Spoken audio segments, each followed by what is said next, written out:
Olá, como vocês estão hoje? Bem-vindos a mais uma conversa profunda aqui na Doçura da Palavra. Hoje a gente vai analisar Gênesis 29.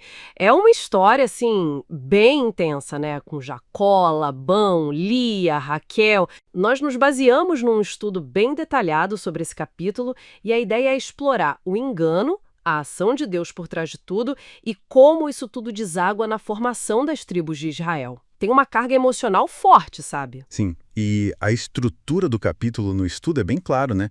Primeiro, a chegada do Jacó, depois ele trabalhando pela Raquel, aí vem o golpe do Labão, né, o engano, depois o casamento com a Raquel também, e os filhos da Lia. É fascinante ver essas dinâmicas humanas e, claro, os significados teológicos que o texto aponta. Ok, então vamos lá. Jacó chega em Harã, cansado da viagem, e ele vai parar justamente num poço. Encontram os pastores e logo depois quem aparece? Raquel. E tem um padrão que o estudo menciona, né? Que lembra outros patriarcas. Encontrar a futura esposa perto de um poço e fazer algo, um ato de serviço. Exato. E que serviço? Jacó sozinho tira aquela pedra enorme da boca do poço para dar água para o rebanho da Raquel. Uma demonstração de força, assim, notável. O material que a gente viu até levanta uma possibilidade de simbolismo, sabe?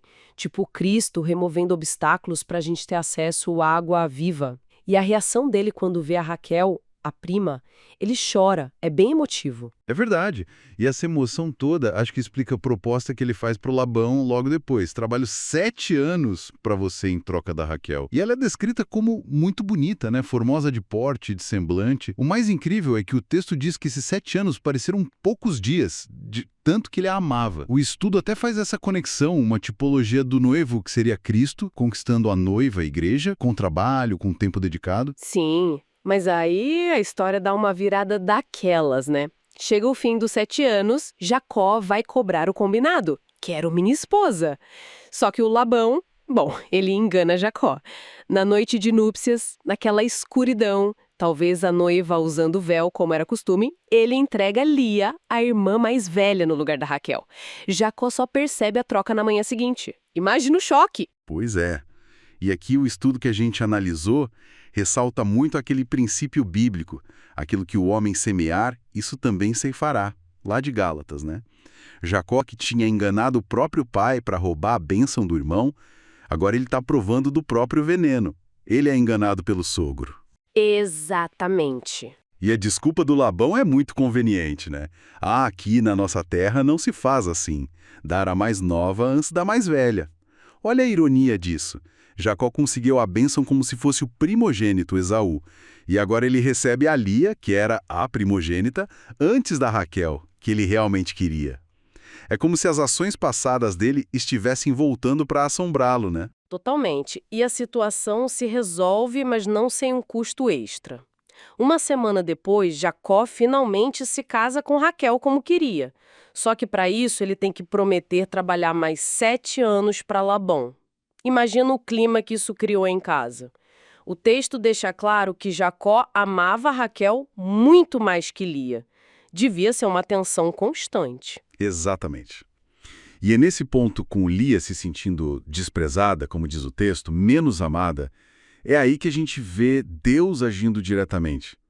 O Senhor percebe a situação dela e abriu-lhe a madre. E ela começa a ter filhos. E os nomes que ela dá para os primeiros 4 filhos mostram toda essa jornada emocional dela, sabe? Primeiro, Ruben, que significa algo como o Senhor viu minha aflição. Depois, Simeão, o Senhor ouviu que eu era desprezada.